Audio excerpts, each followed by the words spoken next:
Hi hello friends. இன்றைக்கி இந்த வீடியோவில் நம்ம என்ன பார்க்க போகிறோம் அப்படின்னு சொல்லிட்டு பார்த்தீங்கன்னா, ஓவர் நைட்டில் அம்பானி ஆகிற மாதிரி பிக் பாஸ் சீசன் முடிஞ்சு நம்ம விஜய் பார்வதி வந்து ரோல்ஸ் ராய்ஸ் கார் வாங்கிட்டாங்க, பிஎம்டபிள்யூ கார் வாங்கிட்டாங்க, ஆடி கார் வாங்கிட்டாங்க அப்படின்னு சொல்லிட்டு இப்போ ஒரு நியூஸ் வருது. அது பார்த்தா எனக்கு உண்மையிலேயே சிரிப்பாக தான் வருது. ஏன்னா எல்லாருக்குமே நல்லாவே தெரியும், விஜய் பார்வதியும் காமருதீனும் எவிக்ட் ஆகி வெளியில் வந்துட்டாங்க.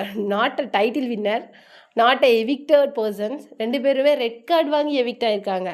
ஸோ வந்து அவங்களுக்கு ஒரு பைசா கூட வராது. அந்த 90 டேஸ் அவங்க உள்ளே ஸ்பெண்ட் பண்ணனதுக்கு ஒரு பைசா கூட வராது அப்படின்னு சொல்லிட்டு நமக்கு நல்லாவே தெரியும். ஸோ இந்த நேரத்தில் இவங்க கொஞ்சம் ஆட் ஃபிலிம்ஸ் வந்து கமிட் ஆகியிருக்காங்க. 2-3 ஆட் ஃபிலிம்ஸ் இவங்க நடிச்சிருக்கிறாங்க. அது அந்த வைபிக் பாரு சேனல்லையே வந்திருந்தது. அதே மாதிரி நம்ம விஜய் பார்வதி வந்து நிறைய அந்த அந்த பியூட்டி பார்லர், அப்புறமேலு இந்த நிறைய கடை திறப்புகள் விழாக்கெலாம் கூட போகிறாங்க.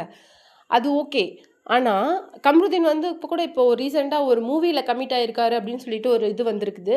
அது மட்டும் இல்லை, நியூ சீரியல்லையும் கமிட் ஆகிருக்காரு, நியூ ப்ராஜெக்ட் அப்படின்னு சொல்லிட்டு அது ஒரு நியூஸ் வந்திருக்குது. ஸோ சம்வாட் 2 பேருமே இப்போ கொஞ்சம் பிஸியாக இருக்காங்க. That's okay. இந்த பிஸி ஷெடியூல்லையும் வைபிக் பாருவில் வந்து இந்த இந்த அவங்கள பற்றின அந்த தப்பான வார்த்தைகள், இந்த காஜி couples, fake feminist, fake Periyarist, அதுக்கப்புறமேலு இன்னமும் வெளியில் வந்து லஸ்ட்டுக்காக தான் பழகுறாங்க அப்படிங்கிற அந்த தேவையில்லாத வார்த்தைகளை, உண்மையிலே அதுவும் ஒன்று பொண்ணு தாங்க, காஜி கப்புள் லஸ்ட்டுக்கு தான் பழகுறாங்க அப்படின்னு சொல்லும்போது எவ்வளோ கஷ்டமாக இருக்கும். அதுக்கெல்லாம் ஒரு பதிலடி மாதிரி கொடுக்கணும் அப்படின்னு சொல்லிட்டு தான் வைபிக் பாருவில் இப்போ 2 பேரும் ஒரு இன்டர்வியூ மாதிரி பண்ணினாங்க. அந்த இதில் வந்து நிறைய விஷயங்கள் அவங்க சொல்லியிருப்பாங்க. நான் வந்து அந்த கர்ச்சீஃப் கொடுத்ததுக்கெலாம் அந்த திவ்யா கணேஷுக்கு வந்து அந்த ஸ்டார்ட் மியூசிக் ஷோவில் ஒரு ரவுண்ட் வரும்ல, ஒழுங்காக படலைன்னா ஸ்ப்ரே அடிச்சு போடுவேன் அப்படின்னு சொல்லிட்டு, அப்போ கர்ச்சீஃப் கொடுப்பாரு அந்த வாட்டரை வெட் பண்ணி எடுக்கிறதுக்கு. அதை வந்து எல்லோரும் என்ன சொல்லியிருப்பாங்கன்னு சொல்லிட்டு பார்த்தீங்கன்னா, கர்ச்சீஃப் கொடுத்துட்டாரு கம்ருதீன், திவ்யா கணேஷ் கூடயும் அரோரா கூடயும் சிங்க் ஆகிட்டாரு. இப்போ எதுலேயுமே விஜய் பார்வதி கூட அவங்கள சேர்ந்து பார்க்க முடியல. கம்ருதீனும் விஜய் பார்வதியும் அவ்வளோதான், அவங்களோட இது முடிஞ்சிருச்சு, லவ் அப்படிங்கிறத முடிஞ்சிருச்சு. ஏதோ லஸ்ட்டுக்காக உள்ள பழகியிருக்காங்க. இப்போ வந்து அதெல்லாம் ஓவர். அவரோட ட்ராக்கில் இப்போ வந்துட்டார். மேபி அவர் அரோரா கூட கமிட் ஆகிடுவார். ஏன்னா ஜோடி ஆர் யூ ரெடியில் அவங்க பேராக வரப்போகிறாங்க. அந்த மாதிரி நிறைய இஷ்யூஸ் போயிட்டுருக்கு.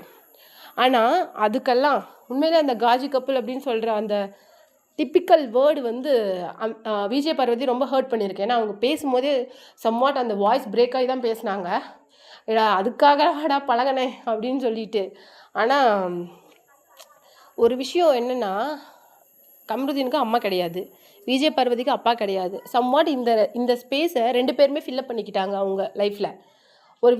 ஒரு விஷயம் நமக்கு லைஃப்பில் வேணும்னா நாம் அதுக்காக கஷ்டப்படுவோம்ல. அப்போ நம்ம சப்போர்ட்டிவாக ஒரு பொண்ணு இருந்தாங்களா, அவங்களுக்கு வந்து அப்பா நிற்பாங்க, நீ பண்ணுடா நான் பார்த்துக்கிறேன் அப்படின்னு சொல்லிட்டு. அதே மாதிரி ஒரு பையன் அப்படிங்கும்போது அவங்க அம்மா கூட நிற்பாங்க. ஏன்னா அந்த ஆப்போசிட் இதுதான் அவங்களுடைய ஒரு எனர்ஜிக்கு காரணம். அந்த மாதிரி தான் இவங்க 2 பேர் லைஃப்பும் சிங்க் ஆகிருக்கோமோ அப்படின்னு சொல்லிட்டு எனக்கு ஒரு தாட்டு. அதுக்கு மேலே வந்து என்ன இன்னொரு முக்கியமான விஷயம்னு சொல்லிட்டு பார்த்தீங்கன்னா, அதை 2 பேருமே பேசி இது பண்ணிட்டாங்க, நாங்கள் லவ் தான் பண்ணுறோம் அப்படிங்கிற மாதிரி ஸ்ட்ராங்காக. ஏன்னா ரொம்ப நாள் கழிச்சு 2 பேரையும் சேர்த்து பார்க்குறது, தட்ஸ் குட். இன்னொரு விஷயம் அப்படி என்னன்னு சொல்லிட்டு பார்த்தீங்கன்னா, நம்ம விஜய் பார்வதியோட ஃபேமிலி வந்து வெல் செட்டில்டு ஃபேமிலி. எல்லாருமே ஒரு விஜய் சேதுபதி கூட சீசன் 9 சொல்லியிருப்பார், ஒரு நல்ல எஜுகேட்டட் ஃபேமிலியிலேருந்து வந்து ஏன் இந்த மாதிரி பண்ணுறீங்க அப்படிங்கிற மாதிரி சொல்லியிருப்பார்.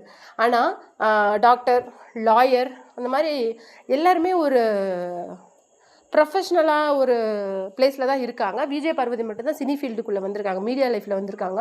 ஏன்னா அவங்க படித்தது வந்து ஜேர்னலிசம்.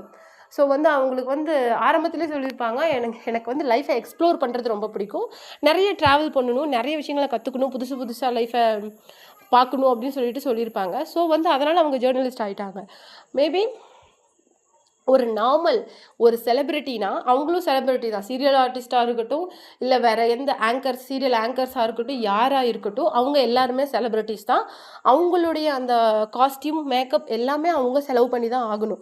ஸோ அதுக்கு ஒரு மினிமம் அமௌண்ட்டாவது அவங்க மந்த்லி ஒரு 3 to 5 lakhs ஆகுது அவங்க சம்பாதிச்சு தான் ஆகணும். அது வந்து விதி. ஏன்னா ஒரு நார்மல் பீப்புள் மாதிரி அவங்களால இருக்க முடியாது. எவ்வளோ படம் வந்தாலும் நார்மல் ட்ரெஸ், நார்மல் வெளியில் போனால் கூட கொஞ்சம் நீட்டாக பார்க்க டீசெண்டாக தான் போய் ஆகணும். அது தலைவிதி. அதுக்காக ஒரு மினிமம் அமௌண்ட் அவங்க மந்த்லி ஏர்ன் பண்ணி தான் ஆகணும். அதனால் இப்போது அவங்க ஆட் ஷூட்டு அது இதுன்னு கமிட் ஆகிறது, அவங்களுக்கு சொத்து அதிகமாக இருக்குது, நிறைய பணம் வந்துருக்குது, அப்படி அதெல்லாம் பொய். அவங்களுக்கு வந்து ஈவன் பிக் பாஸில் 90 டேஸ்க்கு உள்ளே இருந்த அந்த அந்த அமௌண்ட் கூட வரல. ஒரே ஒரு லெட்டர் தான் அனுப்புனானுங்க. அந்த ஹெல்த்தி க்ராசரியிலேருந்து ஒரு கிஃப்ட் ஹேம்பர் மட்டும்தான் அனுப்பிச்சிருந்தாங்க 2 பேருக்குமே. மற்றபடி சேலரியை பற்றியோ இல்லை அவங்க எதுவும் பேசணும்.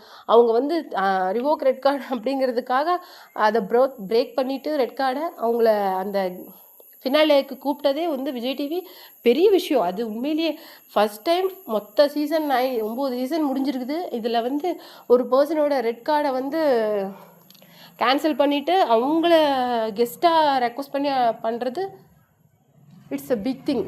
அதுதான் நடந்திருக்குது விஜய் பார்வதிக்கும் கம்ருதீனுக்கும். It's okay. ஆனால் இன்னொரு விஷயம் என்னன்னு சொல்லிட்டு பார்த்தீங்களா, விஜய் பார்வதிக்கு நிறைய சுதந்திரத்தை அவங்க அம்மா கொடுத்துருக்குறாங்க. ஈவன் என்ன சொல்லிட்டு பார்த்தீங்கன்னா, அதில் வந்து விஜய் பார்வதியோட அம்மா வந்து அந்த துணிவு சக்தி அப்படின்னு சொல்லிட்டு பேசியிருப்பாங்கல்ல, அதை மட்டும் விக்கல் விக்ரமாக இருக்கட்டும், அரோரா சிங்க்லர் ஆகட்டும், திவ்யா கணேஷ் ஆகட்டும், ஸ்டில் நவ் அதை வந்து ரொம்ப கேலி பண்ணி சிரிக்கிறது. அது ஏங்க உங்கள் அம்மாவும் உங்களுக்கு நிறைய கான்ஃபிடென்ட் வரதுக்கு நிறைய விஷயங்கள் சொல்லியிருப்பாங்க. அவங்க 70 இயர்ஸ் ஆகுதுங்க, ஒரு தமிழ் டீச்சர். ஸோ அவங்களுக்கு தெரிஞ்ச லாங்குவேஜில் அது அவங்க சொல்லுவாங்க. உங்களுக்கு விஜய் பார்வதியை பிடிக்கலைன்னா ஸ்ட்ரைட்டாக அவங்கள அட்டாக் பண்ணி பேசுங்க, அதுக்கு அவங்க பதிலடி கொடுப்பாங்க, அதுக்கு நீங்கள் பேசுங்க. இந்த மாதிரி மாற்றி மாற்றி பேசிக்கோங்க.